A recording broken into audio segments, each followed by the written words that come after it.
Hey guys, welcome to another video by Fully Informed Trade, or FI Trade for short. My name is Alex and I'm going to go ahead and review the Forex, the stock, the bond, and the commodity markets. Without further ado, let's go ahead and get into the information. I don't have a whole lot of time right now, so I'm going to be talking relatively fast. First of all, dollar index went ahead and rallied higher off of that support level that I was talking about. I still feel that we have some resistance at around $80.50 and $81. If we can go ahead and break beyond those levels, we should continue higher and continue in a longer term uptrend in the dollar index. Likelihood of that happening is pretty high once the stock market finishes its earnings fueled rally. Let's go ahead and review the stock markets. First of all, Dow Jones Industrial Average closed a little higher at around 11,722.89. Dow Jones Industrial Average was up 0.27% in change. S&P 500 was up 0.50% in change. Nasdaq Composite was up 0.78% in change. And the Nasdaq pretty much made up all of its losses from its previous losing sessions. New York Stock Exchange Composite was up 0.22%, Russell 2000 was up 1.18%, and the S&P 400's mid-cap were up 0.57%. S&P 600 small cap was up 0.93% on the day. Pretty much what we get in from all this data is that larger companies did perform a little less than the smaller companies, and technology company did outperform all other sectors overall. Dow Jones went ahead and continued its continued uptrend. I felt that it was going to be a neutral to positive trend, mainly because it's an earnings fueled rally and we had a percent K cross over the percent D.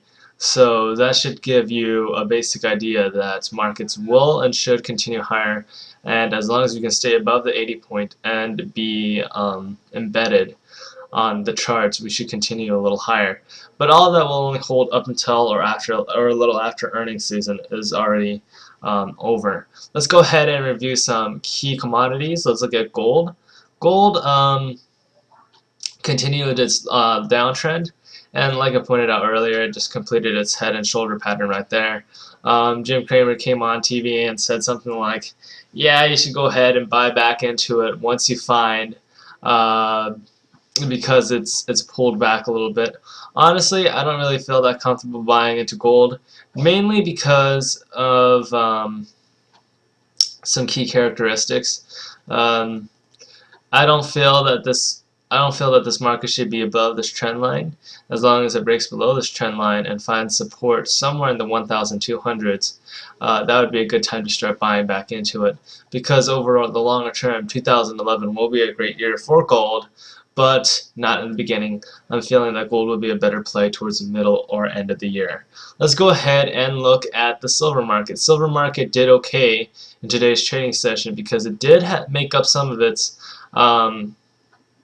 earlier losses and went all the way down to around $28.80 or so, or $28.60.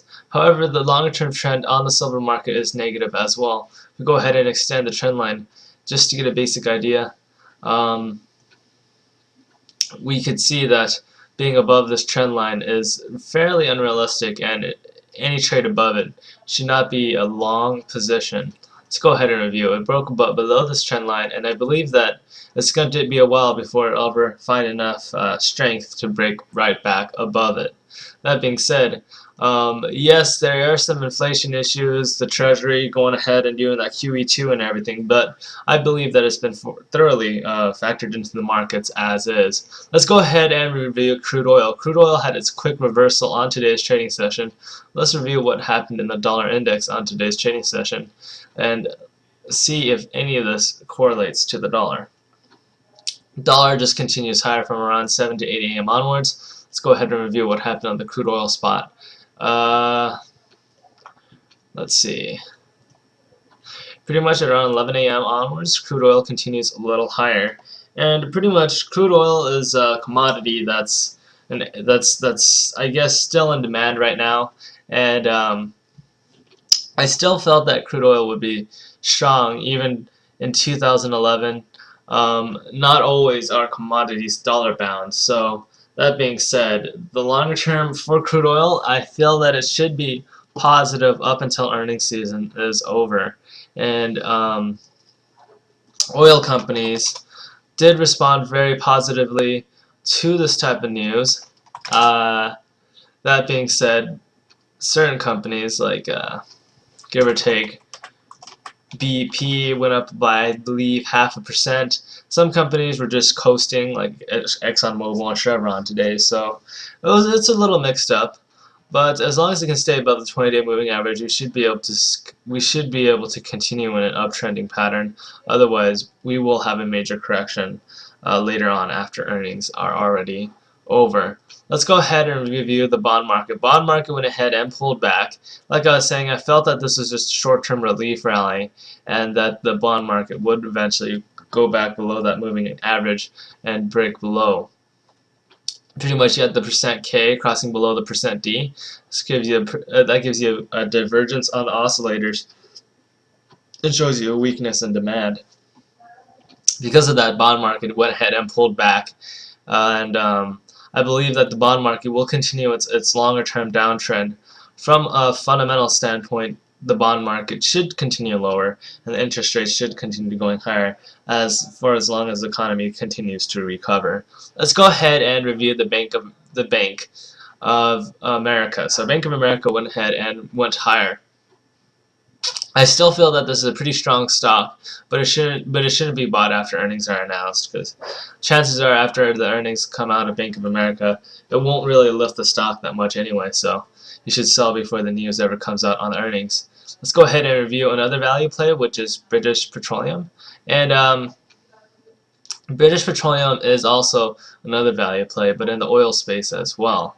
As long as crude oil continues going a little higher up until earnings, BP should be one of those plays you should take on, because a lot of other companies have already appreciated enough, like ExxonMobil, Chevron, so they wouldn't be able to move up that much anyway. But I feel that there's still value in the British oil companies. So that being said, BP would be a great alternative compared to other oil companies that have already had a generous rise in price. Let's go ahead and review AIG. AIG is another play that I personally like. AIG continues higher. Already we're sitting at around $60.82 per share. Over the longer term, I feel that AIG is still very undervalued. At some point it was $1,400 per share, but it's currently sitting around $68.82. As the economy continues to recover, AIG stock will be very generous in its recovery with the economic recovery as well. That being said, I feel that AIG is one of those type of stocks you just can't leave out of your portfolio if you're a value investor. Same goes for Bank of America, and same goes for BP. That's only if you're into value.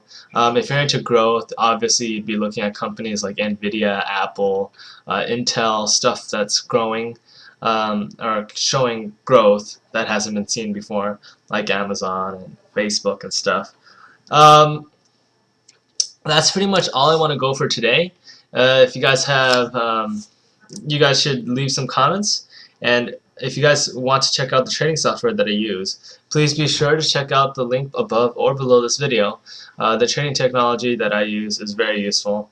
It just helps me determine the strength of a trend, and determining the strength of a trend is really hard for any average professional or amateur for that matter. So I feel that it's a very useful tool, and it should be able to benefit you because you get a 2-week trial as well. Just leave some comments, keep checking out my videos, and by you guys watching, you guys are supporting whatever I'm doing, so I thank you all for that. Take care, and I'll go ahead and see you guys next time. Bye.